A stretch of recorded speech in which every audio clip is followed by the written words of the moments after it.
जय हिंद दोस्तों, welcome back to my channel. अगर आपका 6 मार्च से फिजिक्स का पेपर क्लास 12 का है तो क्लास 12 के पूरे बुक के महत्वपूर्ण सूत्र आपको फार्मूलाज आपको इस वीडियो में क्लियर कर दिया जाएगा, ताकि आप अगर एग्जाम में जाएं तो न्यूमेरिकल वगैरह डेरिवेशन वगैरह आप आसानी से हल कर सके। तो आपको पता ही होगा, आप डेरिवेशन न्यूमेरिकल जो भी होता है आप कोई भी हल करते हैं, ठीक है, तो उसमें आपको फार्मूला की ज़रूरत पड़ती है। तो आज पूरे बुक के फिजिक्स के आपके क्लास 12 के पूरे बुक के महत्वपूर्ण सूत्र यहाँ पर इस वीडियो में क्लियर कर दिया जाएगा। चलिए बिना टाइम वेस्ट किए, आपका कल पेपर होगा फिजिक्स का, ठीक है, तो यहाँ पर पूरे महत्वपूर्ण आप इसको नोट करते जाइए, ठीक है, इससे बाहर आना ही नहीं है फार्मूलाज, ठीक है। चलिए सबसे पहला हमारा चैप्टर वाइज मैं आपको बताऊंगा। ये पहला खास बात है कि चैप्टर वाइज बताऊंगा। पहले चैप्टर आपका है फिजिक्स का विद्युत आवेश तथा क्षेत्र। इसमें सबसे पहला हमारा सूत्र है कूलाम का नियम। बहुत इंपॉर्टेंट, आपको पता ही होगा, ठीक है। आकर्षित प्रतिकर्षित जो करता है हमारा दो आवेशों के बीच आकर्षण तथा प्रतिकर्षण जो करता है उसी को कूलाम का नियम कहते हैं। और उसके जो वर्ग होता है उसके व्युत्क्रमानुपाती होता है, उसी को क्या कहते हैं हम, कूलाम का नियम। तो इसका सूत्र समझते हैं। F is equal to 1/4 pi epsilon nought 1/4 pi epsilon nought Q1 Q2 upon R square, ठीक है। फिर से देखिए, F बराबर क्या लिखेंगे, 4 पाई epsilon nought Q1 Q2 upon R square, ठीक है। सेकंड सूत्र हमारा है विद्युत क्षेत्र की तीव्रता। ये भी मोस्ट इंपॉर्टेंट है। अगर आप डेरिवेशन हल करेंगे तो डेरिवेशन में आता है विद्युत क्षेत्र की तीव्रता। इसका आपको डेरिवेशन मतलब हल करना है कैसे। तो इसका सूत्र है E is equal to F upon Q आवेश है ना, E is equal to F विद्युत क्षेत्र की तीव्रता है। चलिए अगला हमारा सूत्र है बिंदु आवेश के कारण विद्युत क्षेत्र की तीव्रता E बराबर 1/4 पाई Q अपान R स्क्वायर, ठीक है। चलिए अगला हमारा सूत्र है विद्युत द्विध्रुव आघूर्ण। आपको पता ही होगा विद्युत द्विध्रुव आघूर्ण बहुत इंपॉर्टेंट है, न्यूमेरिकल में आता है। तो इसका सूत्र है P is equal to QL और ये इसको अथवा करके लिख सकते हैं P बराबर Q.2L। इसका मेन सूत्र यही होता है, P बराबर 2.QL, ठीक है। चलिए अगर अगला सूत्र हमारा है विद्युत द्विध्रुव की अक्षीय स्थिति। एक इसमें विद्युत द्विध्रुव में दो स्थिति होता है, एक अक्षीय स्थिति होता है, एक निरक्षीय स्थिति होता है। तो सबसे पहले अक्षीय स्थिति समझते हैं। अक्षीय स्थिति में आप लिखेंगे E is equal to 1/4 pi epsilon naught कोष्टक बंद 2p अपान R क्यूब, ठीक है। ये हमारा हो गया तीसरा।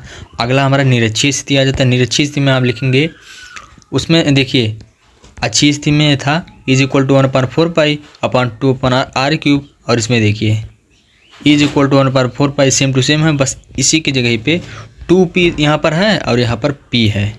बस यहाँ पर सिर्फ p है, वहाँ पर 2p है, बस यही अंतर है। अक्षीय स्थिति में 2p आ जाता है और निरक्षीय स्थिति में वो केवल p आ जाता है और केवल फार्मूला सेम टू सेम रहता है। चलिए अगला देखते हैं। अगला हमारा है द्विध्रुव पर लगने वाला आघूर्ण। इसका हमारा फार्मूला था tau is equal to PE sine theta, ठीक है। अगला गॉस का प्रमेय होता है हमारा phi is equal to Q upon epsilon not, ठीक है। अगला आवेशित चालक के प्लेटों के बीच बाहर विद्युत क्षेत्र की तीव्रता क्या हो जाता है हमारा, E is equal to sigma upon epsilon not, ठीक है। अगला हमारा चैप्टर आ जाता है विद्युत विभव अथवा धारिता। दूसरा चैप्टर आपका है फिजिक्स का। तो इसमें हमारा सबसे पहला फार्मूला है, पहला हमारा विद्युत विभव क्या होता है, ठीक है। विद्युत विभव मतलब आपको पता ही होगा, है ना, जूल कूलाम मात्रक यही सब होता है। अब विभव है ना, समय हो जाता है, आवेश हो जाता है, उसके गुणनफल क्या कहते हैं, विभव कहते हैं, ठीक है। और इसका फार्मूला कैसे लिखेंगे, V बराबर W अपान Q नॉट। इसका मात्रक क्या हो जाएगा, मात्रक इसमें लिख सकते हैं जूल प्रति कूलाम, इसका मात्रक होता है, ठीक है, जूल प्रति कूलाम मात्रक। और इसको हम सेकंड में भी लिख सकते हैं, कूलाम भी लिख सकते हैं, ठीक है। अगला हमारा फार्मूला है बिंदु आवेश के कारण विभव। इसको लिख सकते हैं हम V बराबर 1/4 pi epsilon not Q upon R, ठीक है। अगला हमारा है द्विध्रुव के कारण अक्षीय स्थिति। हमें बताया ना, द्विध्रुव के कारण अक्षीय स्थिति और निरक्षीय स्थिति यहाँ पर बताएगा। चलिए अक्षीय स्थिति में आपको लिखना है V बराबर 1/4 pi epsilon not P upon R square. इसमें स्क्वायर है, उसमें क्यूब था, ठीक है, विद्युत क्षेत्र में जो था। चलिए यहाँ पर निरक्षीय स्थिति में देखते हैं। निरक्षीय स्थिति में आपका हो जाएगा V बराबर 0 हो जाएगा। विभव में आपकी बात कर रहा हूँ, विभवांतर में नहीं, विभव की। चलिए अगला अगला हमारा है दो बिंदु के आवेशों की निकाय की स्थितिक ऊर्जा क्या होगी।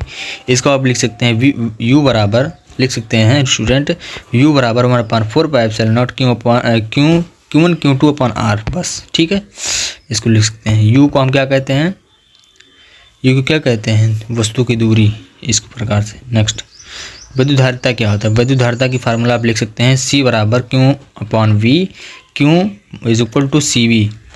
Q बराबर हम कह सकते हैं Q बराबर CV हम मान सकते हैं। ठीक है, अगला विलगित गोलीय चालक की धारिता, मोस्ट इंपॉर्टेंट ये फार्मूला है, पूछता है बहुत बार। ठीक है, विलगित गोलीय चालक की सूत्र क्या होगी, C is equal to 4πε0 R, C is equal to 4πε0 R, C is equal to 4πε0 R, आपको याद ही हो गया होगा आशा करते हैं। नेक्स्ट हमारा समांतर प्लेट के धारिता की संधारित्र की धारिता क्या हो जाएगी, इसको लिख सकते हैं C is equal to ε0 A upon D। ठीक है, अगला हमारा फार्मूला है एक समान विद्युत क्षेत्र की द्विध्रुव पर घूमने की क्रिया का कार्य क्या हो जाएगा, इसका W बराबर PE कोष्टक बंद cos θ1 cos θ2। ठीक है, अगला हमारा फार्मूला है आवेशित चालक की स्थितिक ऊर्जा, इसको आप लिख सकते हैं U बराबर 1/2 Q dot V comma U बराबर 1/4 CV स्क्वायर, U बराबर 1/2 Q स्क्वायर अपॉन C। इस प्रकार से इसका फार्मूला हो जाता है। नेक्स्ट संधारित्र की संयोजन समांतर क्रम में कैसे लिखेंगे। समांतर क्रम श्रेणी क्रम आपके इस सिलेबस में है तो ये भी पढ़ना है आपको।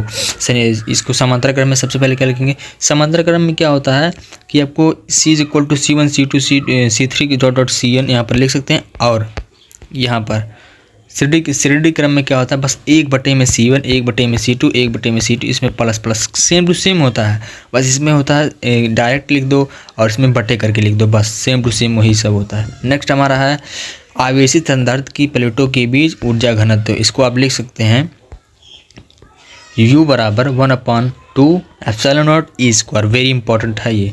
अगला हमारा चैप्टर है विद्युत धारा, इसमें हमारा मोस्ट इंपॉर्टेंट पहला है विद्युत धारा की सूत्र, इसको लिख सकते हैं आप I बराबर Q अपॉन T, I बराबर NE अपॉन T को समय कहते हैं और NE की इलेक्ट्रॉनों की संख्या कहते हैं, I is equal to NE ABD। ठीक है, ये हमारा हो जाता है। अगला हमारा इंपॉर्टेंट है शक्ति का फार्मूला, इसको लिख सकते हैं P बराबर W अपॉन T, P बराबर VI, P बराबर L स्क्वायर R, P बराबर V स्क्वायर R। ठीक है, अगला हमारा है मोस्ट इम्पॉर्टेंट किलोवाट घंटा में व्यय की ऊर्जा, मोस्ट इम्पॉर्टेंट है, ये पिछले साल पूछा गया था। इसको लिख सकते हैं वोल्ट इंटू एम्पियर इंटू घंटा अपॉन क्या लिख सकते हैं 1000। ठीक है, ये हमारा हो जाता है। तो अगर दोस्तों यहाँ पर अगला हमारा है विद्युत वाहक बल का फार्मूला आप लिख सकते हैं I is equal to E upon R, capital R plus small r is equal to IR plus IR is equal to V minus IR upon T। ठीक है, ये हमारा अगला मोस्ट इम्पॉर्टेंट, ये आ सकता आ नहीं छप्पा, हमें लगता तो छप्पा ये क्वेश्चन। इसका क्या पूछेगा, वेस्टर्न का सेतु क्या होता है, किस सिद्धांत पर कार्य करता है, इसको किसने बनाया, इसका परिभाषा, इसका फार्मूला मेन इंपॉर्टेंट होता है, फार्मूला डेरिवेशन पूछता है इसमें। इसका फार्मूला क्या होता है PQ is equal to RS, P upon Q is equal to R upon S। ठीक है, अगला हमारा लास्ट है अज्ञात, मतलब चैप्टर का लास्ट है अज्ञात प्रतिरोध, S is equal to Q minus L into R upon L। ठीक है, इस प्रकार से इसको हम लिख सकते हैं फार्मूला को। ठीक है, अगला हमारा है अगला चैप्टर गतिमान आवेश तथा चुंबकत्व, इसमें हमारा सबसे पहला नंबर का बायो सेवर्ट का नियम, मोस्ट इंपॉर्टेंट आपको पता ही होगा। इसको आप लिख सकते हैं त्रिभुज B mu naught upon 4πI। ठीक है, क्या लिख सकते हैं I और यहाँ पर delta L sine theta upon R square. ठीक है, इस प्रकार से इसको लिख सकते हैं, नोट करते जाइए, मोस्ट इंपॉर्टेंट है, कल आपके पेपर में आना ही आना है। Next phi naught upon view. ठीक है, एप्सिलॉन नॉट तथा म्यू नॉट में संबंध बताइए, कैसे लिखेंगे इसको लिखेंगे C बराबर 1/म्यू कड़ी में म्यू नॉट एप्सिलॉन नॉट बस। नेक्स्ट विनिमित लंबाई की रेखीय चालक के कारण उत्पन्न क्षेत्र क्या हो जाएगा दोस्तों, इसमें लिख सकते हैं B is equal to mu naught upon 4πI upon A sine theta 1 sine theta 2।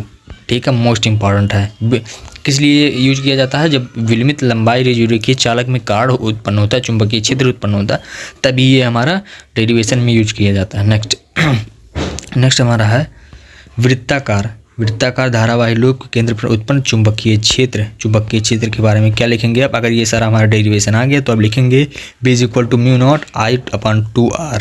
ठीक है। अगला हमारा है एम्पियर का परिपथीय नियम। इसको लिख सकते हैं आप इस प्रकार से। ठीक है, इसको नोट करते जाइए। अगला अनंत लंबाई के रेखीय धारावाही तथा तार के चुंबकीय क्षेत्र में लिखेंगे आप ये वाला B is equal to mu naught upon 4 pi 2I upon R। ठीक है। अगला लॉरेंज नियम, ये सारा पूछा जाता है, मोस्ट इंपॉर्टेंट है, इसको नोट डाउन करते जाइए। इसको लिखेंगे आप F is equal to Q dot VB sine theta. ठीक है। अगला गतिमान आवेश पर लगने वाला बल क्या हो जाएगा आपका? F is equal to IBL sine theta. ठीक है। अगला हमारा है इम्पॉर्टेंट। ठीक है। अगला है दो समांतर धारावाही तारों के बीच लगने वाला बल क्या हो जाएगा student? F upon L is equal to mu naught upon 2 pi I1 I2 upon R। ठीक है। अगला हमारा है चुंबकीय द्विध्रुव में घूमने वाला, जो चुंबकीय द्विध्रुव में घूमता है हमारा, ठीक है, कार्य का सूत्र उसका बताना है। तो लिखेंगे W is equal to MB कोष्टक बंद 1 माइनस कॉस थीटा। ठीक है। अगला हमारा है एक समान चुंबकीय क्षेत्र में लूप पर लगने वाला आघूर्ण, इसको लिख सकते हैं हम tau is equal to NIA cos theta. Most important है, इसको नोट करते जाइए। अगला हमारा चैप्टर है विद्युत चुंबकीय प्रेरण। इसमें आपको सबसे पहला हमारा है किसी परिपथी में उत्पन्न प्रेरण EMF को क्या लिखेंगे आप? Is equal to minus DL upon DT। ठीक है। अब अगला हमारा फेरू की संख्या इसमें लिख सकते हैं is equal to N d phi upon delta T। ठीक है। अगला स्वयं प्रेरण गुणांक में लिख सकते हैं L is equal to minus E delta I delta T। ठीक है। अगला अन्योन्य पीरियड का आपका परिभाषा भी पूछ सकता है, मोस्ट इंपॉर्टेंट है। इसका फार्मूला हो जाएगा आपका M is equal to minus E delta I delta T। ठीक है। अगला हमारा है किसी कुंडली में संचित ऊर्जा क्या हो जाएगा दोस्तों? इसका ऊर्जा हो जाएगा U is equal to 1 upon 2 L I²। ठीक है। अगला चुंबकीय फलक क्या होता है? इसको आप लिख सकते हैं Q is equal to BA cos theta. चुंबकीय फलक क्या होता है? Q is equal to BA cos theta. याद हो गया ना आपको? नेक्स्ट हमारा चैप्टर है 7वें नंबर का प्रत्यावर्ती धारा। 7वां चैप्टर आपका है, तो इसमें आपको लिखना है प्रत्यावर्ती धारा का वर्ग माध्य मूल क्या होता है? मोस्ट इंपॉर्टेंट है। तो इसको वर्ग माध्य मूल में लिखेंगे I/RMS is equal to 1 upon कड़ी में 2। 1 अपॉन नहीं I अपॉन कड़ी में 2। अगला हमारा है प्रत्यावर्ती बोलता का RMS लिखेंगे। इसका सूत्र हमारा हो जाएगा RMS is equal to V naught upon कड़ी में 2। ठीक है। अगला प्रत्यावर्ती धारा समीकरण का क्या लिखेंगे? सूत्र I is equal to I naught sine W upon WT। ठीक है। अगला प्रत्यावर्ती बोलता का समीकरण, इसमें लिख सकते हैं V नॉट साइन WT। अगला हमारा फार्मूला है प्रेरण प्रतिघात क्या होता है? तो इसका फार्मूला है XL is equal to WL। अगला हमारा LR परिपथ परिबाधा, इसको लिख सकते हैं Z इज इक्वल टू कड़ी में R² प्लस XL²। ठीक है। अगला LCR में परिपथ बाधा क्या हो सकती है? परिपथ बाधा क्या हो सकती है दोस्तों? टाउ इज इक्वल टू कड़ी में R² प्लस XL और XC का होल स्क्वायर। ठीक है। अगला कलांतर क्या होता है? कलांतर में आप लिखेंगे tan theta is equal to XL upon R। Most important है, इसको नोट करते जाइए। अगला मोस्ट इंपॉर्टेंट ये है, इसको आप नोट कर लीजिए, कहीं पर ये छपा हुआ पेपर में है। क्या पूछेगा? ट्रांसफार्मर का सिद्धांत है ना, ट्रांसफार्मर क्या हो, किस सिद्धांत पर कार्य करता है? तो आपको क्या करना है? NS upon NP VS upon VP, बस। ठीक है। इसकी दक्षता क्या होती है? दक्षता तो इसका PS upon PP into 100। Next हमारा है शक्ति गुणांक क्या होता है? तो इसका सूत्र लिखेंगे आप cos theta is equal to R upon 2। ठीक है। अगला विद्युत चुंबकीय तरंगी हमारा चैप्टर है अगला। ठीक है। इसमें सबसे पहला हमारा सूत्र दिखाया जाता है तरंग दैर्घ्य क्या होता है? Lambda is equal to C upon V। ठीक है। अगला हमारा सूत्र है विद्युत तथा चुंबकीय क्षेत्र का आयाम का अनुपात। इसका सूत्र हमारा हो जाएगा दोस्तों C is equal to E naught B naught, बस। ठीक है। अगला चुंबकीय क्षेत्र का सूत्र हमारा हो जाएगा B is equal to B naught sine और कोष्टक बंद WT minus KX K is equal to 2 pi lambda. ठीक है। अगला हमारा है समतल विद्युत चुंबकीय तरंग के लिए समीकरण क्या बनाएंगे? डेरिवेशन में पूछता है is equal to E naught sine theta WT minus K X. ठीक है, अगला हमारा है, अगला चैप्टर किरण प्रकाश की हमारा यंत्र है। उसमें से हमारा मोस्ट इंपॉर्टेंट सबसे पहला गोलीय पृष्ठ पर आवर्त सूत्र। गोलीय पृष्ठ पर आवर्त सूत्र क्या होता है, तो इसको लिख सकते हैं NV minus IU is equal to N/R-1। ठीक है, अगला लेंस की क्षमता क्या हो जाएगा। लेंस की क्षमता मोस्ट इंपॉर्टेंट है, छपा हुआ पेपर में। इसको लिख सकते हैं P is equal to 1/F metre. ठीक है, फोकस दूरी और वक्रता त्रिज्या, इसको लिख सकते हैं F is equal to R/2। ठीक है, अगला दर्पण की फोकस दूरी क्या हो जाएगा, मोस्ट इंपॉर्टेंट है, छपा हुआ पेपर में। अरे यार ये 10 में पढ़ते आ रहे हैं आप। 1/IF 1/F is equal to 1/V 1/V। ठीक है, ये सारा हो जाता है 1/V 1/U, वही हमारा फोकस दूरी हो जाता है। लेंस का आप क्लास 10 ही पढ़ते चले आ रहे हैं ये सूत्र। अगला रेखीय आवर्धन क्या होता है, मोस्ट इंपॉर्टेंट है ना, इसको लिख सकते हैं M is equal to VU। अगला पतले लेंस द्वारा प्रकाश की आवर्धन सूत्र क्या हो जाता है, इसको आप लिख सकते हैं 1/F is equal to 1/V minus 1/U, है ना। अगला पतले लेंस के लिए क्या यूज करेंगे आप, 1/F 1/V 1/V is equal to 1/V minus 1/U। ठीक है, संपर्क में दो लेंसों की रखे फोकस दूरी क्या हो जाएगा इसके लिए आप यूज करेंगे 1/F is equal to 1/F1 plus 1/F2। Simple है, आप दो संपर्क में अगर दो संपर्क में रखे लेंसों का फोकस दूरी आप ज्ञात करेंगे तो उसके लिए वो हो जाएगा 1/F is equal to 1/F1 plus 1/F2। ठीक है, ये सारा हमारा हो जाता है, मोस्ट इंपॉर्टेंट है, इसको नोट करते जाइए। अगला विद्युत प्रवणता क्या होता है, तो यहाँ पर हमारा हो जाता है डेल्टा V डेल्टा N। ठीक है, अगला गॉस या गॉस का प्रमेय, इसको लिखेंगे आप फाई इज इक्वल टू यहाँ पर हमारा ये Q/σ0। ठीक है, ये चालक की विद्युत धारिता क्या हो जाएगी, इसको आप लिख सकते हैं लास्ट, ये हमारा दोस्तों लास्ट, ये मोस्ट इंपॉर्टेंट है, इसको लिख सकते हैं आप Q is equal to CV या C is equal to QV, इसको लिख सकते हैं। तो यहीं पर हमारा वीडियो लास्ट, ये हमारा फार्मूला था, यहीं पर वीडियो हमारा समाप्त हो जाता है। अगर वीडियो कल ही आपका पेपर होने वाला है 6 मार्च को, तो इससे बाहर आपका क्वेश्चन डेरिवेशन न्यूमेरिकल से फार्मूला पूछे ही नहीं जाएंगे, है ना। तो यही था हमारा मोस्ट इंपॉर्टेंट फार्मूला क्लास 12 का। अगर वीडियो अच्छा लगे तो लाइक सब्सक्राइब शेयर करें। मिलते हैं नेक्स्ट वीडियो में नेक्स्ट टॉपिक के साथ। Thank you. जय हिंद, जय वंदे मातरम।